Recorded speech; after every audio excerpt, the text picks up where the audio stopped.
सरस्वती जी और उनकी बहू रश्मि के बीच एक दिन बहस छिड़ जाती है। आखिर किसका काम ज्यादा आसान है, बहू का या सास का? माँ जी, सास को काम ही क्या है, आपके सारे काम उंगलियों पे तो हो जाते हैं। कुछ भी। हाँ, हिसाब तो उंगलियों पे ही हो जाता है ना। अरे बेटा, ऐसा सिर्फ अभी लगता है, जो मुझे करना पड़ता है ना वो तुझे करना पड़े तो समझ आएगा कि असली काम का पहाड़ कैसा होता है। ठेले बराबर वजन भी नहीं है आपके काम में, और बात पहाड़ों के वजन की कर रही हैं आप।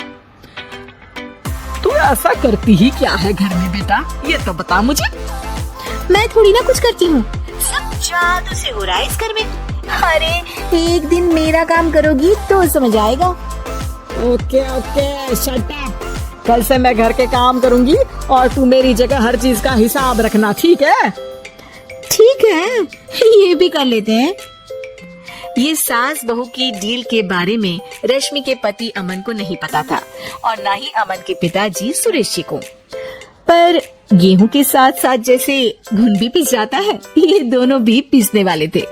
सुबह अमन उठकर रेडी होता है ऑफिस जाने के लिए, तो पता है उसके कपड़े नहीं निकले हुए हैं। अरे रश्मि, तुमने मेरे कपड़े नहीं निकाले? अपनी माँ से पूछो ना, उन्हीं का काम है ये। अमन अपनी माँ के पास जाता है। अब मेरे कपड़े आज आप देने वाले हो क्या माँ? हाँ, देना तो मुझे ही चाहिए, पर मेरी बहू ने कपड़े धोने ही नहीं डाले, तो कोई भी धुला हुआ कपड़ा नहीं है बेटा। हैं? ऐसा क्यों? कपड़े तो धोने आप ही देते हो ना माँ? अरे बहू ने तुझे बताया नहीं, अब हम अदल बदल गए हैं, मैं अब बहू और तेरी बीवी सास। अमन परेशान हो गया। वो बिना इस्त्री के कपड़े पहनकर ऑफिस चला गया। सरस्वती जी अपने घुटने के दर्द के कारण झुककर घर साफ नहीं कर पा रही थी और ना ही खाना बनाना याद रख पाई। उधर रश्मि पहले ही दिन घर की चाबी घुमा चुकी थी और 300 रुपए का हिसाब अलग नहीं मिल रहा था। पर दोनों का ही घमंड कैलाश पर्वत से भी बड़ा था और दोनों ही खेमे एक दूसरे की बात मानने को बिल्कुल तैयार नहीं थे। शाम को जब सुरेश जी और अमन खाना खाने बैठते हैं तो सरस्वती जी उनके सामने गाजर और पपीते लाकर रख देती हैं। अरे माँ, ये क्या है? ख्याली पुलाव के साथ सलाद।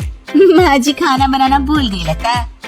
अरे एक एक चमन्नी का हिसाब है मेरे पास, खाना बनाना कैसे भूल जाऊंगी? ये तो मैंने पढ़ा था कि फल फ्रूट खाने से सेहत अच्छी रहती है, इसीलिए ये ले, एक फल खा ले। रात को सुरेश जी और अमन अपनी मीटिंग बिठाते हैं अकेले में। बाबूजी, इनकी लड़ाई के कारण ना हमें ठीक से खाना मिल रहा है, उल्टा घर के सारे काम रुक गए हैं। हाँ बेटा, 2 भैंसों की लड़ाई में बेचारे खेत के पौधों का भी नुकसान हो रहा है। पर पापा, क्या बताऊँ आपको, मैंने माँ को इस महीने की 2 तारीख को बिजली के बिल के पैसे दिए थे। आज बिल भरने के लिए मांगने गया तो पता चला कि रश्मि उन पैसों से गैस सिलेंडर ले आई। अच्छा, तो सिलेंडर के पैसों का क्या हुआ? अब सिलेंडर के तो कोई पैसे नहीं थे बाबूजी, हमारे घर पर गैस की पाइपलाइन लगी है ना। बेटा, इन दोनों का कुछ करना पड़ेगा, नहीं तो अपने घमंड के चक्कर में पूरा घर बर्बाद कर डालेंगे ये दोनों। अमन और सुरेश जी काफी सोच विचार के बाद एक निष्कर्ष पर पहुंचते हैं।